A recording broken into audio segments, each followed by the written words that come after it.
ტრამპმა შინაური საფრთხე დაინახა და გამანადგურებელი გაფრთხილება გაავრცელა. მაშინ, როცა მედია ყველაფერს მის წინააღმდეგ კიდევ ერთ მკაცრ ფრაზად წარმოაჩენდა. 2026 წლის 25 მაისს შეერთებული შტატების პრეზიდენტი აღმოჩნდა კრიზისის ცენტრში, რომელიც შიდა უსაფრთხოებასა და საერთაშორისო ზეწოლას აერთიანებს.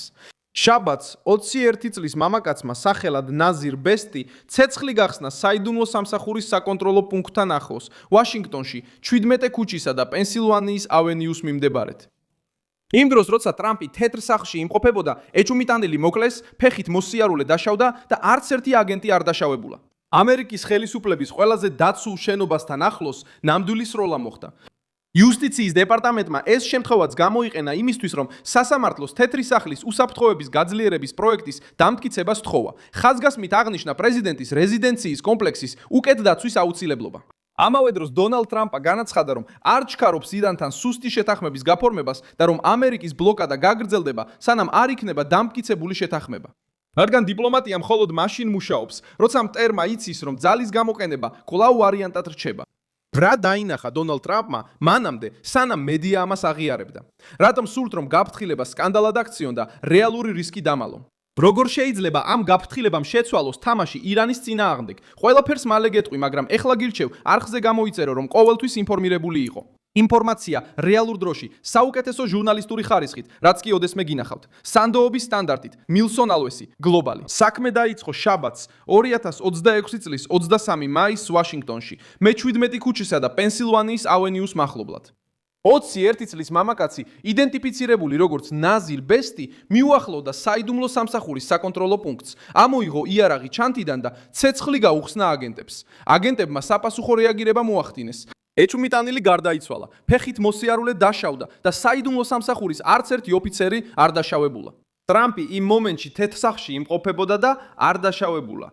თეთრი სახლი დროებით ჩაიკეტა. ჟურნალისტებსა და თანამშრომლებს თავშესაფარში წასვლა მოუწიათ და ამ ეპიზოდმა აჩვენა, რომ პრეზიდენტის უსაფრთხოება კვლავ გამოცდას გადის ამერიკული პოლიტიკის ყველაზე მგრძნობიარე ადგილას.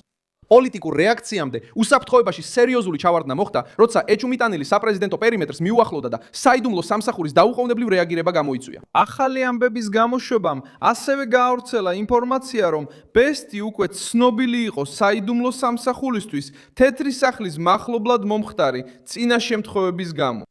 ეს საქმე სხვა მნიშვნელობას ანიჭებს, რადგან აქ საუბარი არ არის უბრალო შეშინებაზე რომელიმე ქუჩაზე. აქ საუბარია იმ სტრუქტურასთან დაკავშირებულ განმეორებით განგაშზე, რომელიც აშტშ-ის პრეზიდენტს იცავს.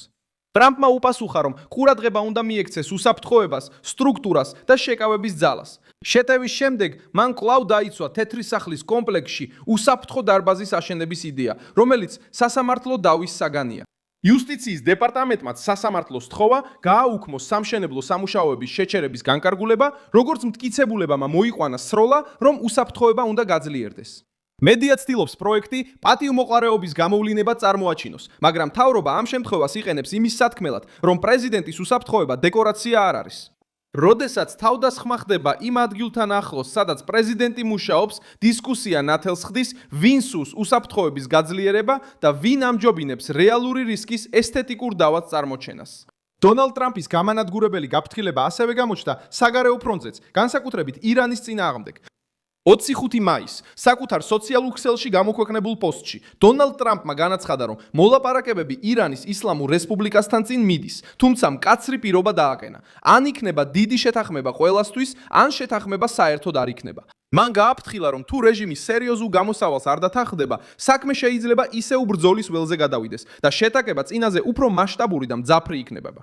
ეს ფრაზა სათაურად იქცა, რადგან მედიას სიტყვების შოკი უჩევნია, მაგრამ პოლიტიკური ლოგიკა მარტივია. დონალდ ტრამპი ამბობს, რომ დიპლომატია მხოლოდ მაშინ მუშაობს, როცა მტერს ესმის, რომ ალტერნატივა უფრო ცუდია.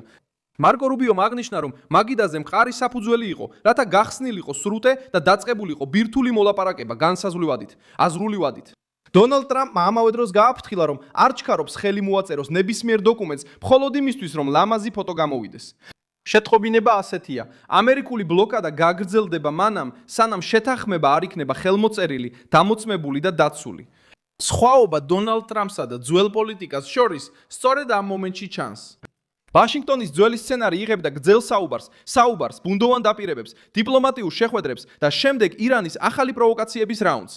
დონალდ ტრამპი ხარჯებს მაგიდაზედებს ხელმოწერამდე. ის გარიგებაზე მხოლოდ იმიჯის შესანარჩუნებლად არ მიდის. ის იყენებს ამერიკის ძალას როგორც გარანტიას, რომ მოლაპარაკება თეატრად არ გადაიქცევა. მემარცხენეები ამას მუქარას ეძახიან. მემარჯვენე ბაზა ამას გაფრთხილებად აღიქვამს. მშვიდობა ძალის გარეშე ხდება შანტაჟის მოწვევა, ხოლო შეთანხმება, რომლის დარღვევას შედეგი არ მოხვება, ხდება ჯილდო რეჟიმისთვის, რომელიც მხოლოდ ზეწოლას სცემს პატივს. გაფრთხილება ასევე აჩვენებს იზოლაციას იმ ადამიანების, ვინც ცდილობს ტრამპი უგუნურად წარმოაჩინოს. ახლო აღმოსავლეთში, თუნდაც რეგიონულმა მოკავშირეებმა და მოწინააღმდეგეებმა იციან, რომ სუსტი შეთანხმება ირანთან შეიძლება გადაიქცეს პრობლემად ისრაელისთვის, სპარსეთის ყურის მონარქიებისთვის, ენერგეტიკული ვაჭრობისთვის და საზღვაო მარშრუტების უსაფრთხოებისთვის. თავად იაირ ლაპიდმა, ისრაელის ოპოზიციის ლიდერმა, გააკრიტიკა ცუდი შეთანხმების შესაძლებლობა და განაცხადა, რომ ეს უარყოფითი იქნება ისრაელისთვის, რეგიონისთვის და თავად ირანელებისთვისაც. მიუხედავად იმისა, რომ ის პოლიტიკურად შორს დგას დონალდ ტრამპისგან, კრიტიკა აჩვენებს, რომ ირანთან სუსტი დათმობის შიში არ არის კონსერვატორი კომენტატორის მოგონილი.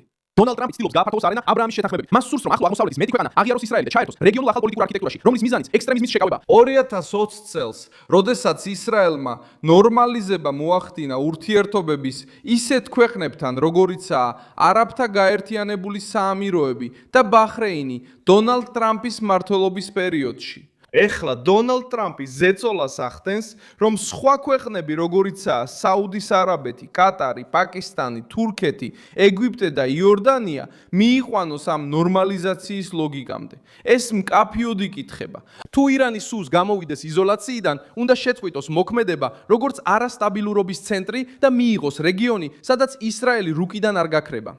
ისტორიული ფაქტი გვეხმარება ამ ნაბიჯის გაგებაში. 2020 წელს ბევრმა აბრაამის შეთანხმებების შეუძლებლად პროპაგანდად ან სიმბოლურ ჟესტად მიიჩნია. რეალობამ აჩვენა, რომ ტრამპმა შეძლო ძველი დიპლომატიური ბარიერის გარღვევა და არაბულ ქვეყნებს ისრაელთან ნორმალიზაციის ხელშეკრულებაზე ხელი მოაწერინა ისე, რომ არ დაელოდა რეგიონში ყველა კონფლიქტის საბოლოო გადაწყვეტას. ეს იყო ტრამპის მეთოდის ნიშანი. გადაეჭრა დროის გაწელვა, შეექმნა სტიმულები, გაეწია ზეწოლა და ლიდერები დაეკენებინა არჩევანის წინაშე, ეკონომიკური წინსვლა თუ პოლიტიკური იზოლაცია. ახლა ის ცდილობს იგივე ლოგიკა გამოიყენოს იმ დროს, როცა ირანი ეძებს გამოსავალს კრიზისიდან, რომლის გაღვივებაშიც თავადაც მიიღო მონაწილეობა. სხვა ქვეყნებთან შედარება კიდევ უფრო აძლიერებს კონტრასტს. ისრაელი მოქმედებს დაუყოვნებელი გადარჩენის იდეით, რადგან იცის, რომ ბირთვული ირანი ცვლის რეგიონში სამხედრო ბალანსს. სპარსეთის ყურის ქვეყნები ყურადღებას ამახვილებენ ნავთობზე, პორტებზე, ინვესტიციებსა და შიბსა და შიდა უსაფრთხოებაზე. თურქეთი ცდილობს საკუთარი გავლენის შენარჩუნებას. ეგვიპტე და იორდანია შეშფოთებულნი არიან საზღვრების სტაბილურობითა და ხანგრძლივი ომის გავლენით. ტრამპი ყველა ამ ინტერესს აკვირდება და ცდილობს უფრო დიდი შეთანხმების მიღწევას, ისე რომ ირანს არ მისცეს მსხვერპლის როლის მიღების პრივილეგია. შეერთებულ შტატებში თეთრი სახლის მახლობლად სროლა და ირანზე საუბარი ერთ პოლიტიკურ წერტილში იკვეთება: უსაფრთხოება. პრეზიდენტის უსაფრთხოება, ტერიტორიის უსაფრთხოება, მოკავშირეების უსაფრთხოება და ამერიკის პოზიციის უსაფრთხოება მსოფლიოში. საიდუმლო სამსახურს რეაგირება დასჭირდა ვაშინგტონში, ხოლო იუსტიციის დეპარტამენტმა ეს შემთხვევა თეთრ სახლში ფიზიკური გაძლიერების დასაცავად გამოიყენა. ტრამპმა თეირანთან მოლაპარაკება გამოიყენა იმისთვის, რომ ეთქვა, შეთანხმება ძალის გარეშე არ იმუშავებს. ეს ფაქტები ერთმანეთთან კავშირშია, რადგან აჩვენებს პრეზიდენტობას, რომელიც სხვადასხვა საფრთხით არის გარშემორტყმული. მაგრამ იგივე ლოგიკით პასუხისგაცემით, რისკის გამოვლენა მანამდე სანამ ის კატასტროფად გადაიქცევა. და ეხლა როცა მედია ცდილობს ტონზე შეტევას, თეთრი სახლი მუშაობს იმაზე, რომ აჩვენოს, პრობლემა არ არის ტრამპის მკაცრი საუბარი, პრობლემა ისაა, რომ მსოფლიო ისევ ამოწმებს, რამდენად შორს შეიძლება შეერთებულ შტატებზე ზეწოლა. მე ვარ მილსონ ალვესი, გლობალი საერთაშორისო ურთიერთობების სპეციალისტი და ჩემი მიზანია ყოველდღე მოგაწოდოს სანდო ინფორმაცია სიმართლით. ახალი ამბების ბულები ვიდეოს აღწერაშია. დაალაიქე ეს ვიდეო, გამოიწერე არხი და ბოლოს გადახედე კომენტარებს, რომ კიდევ უფრო მეტად ჩამეტად ჩაერთო მილსონ ალვესი გლობალის საზოგადოებაში.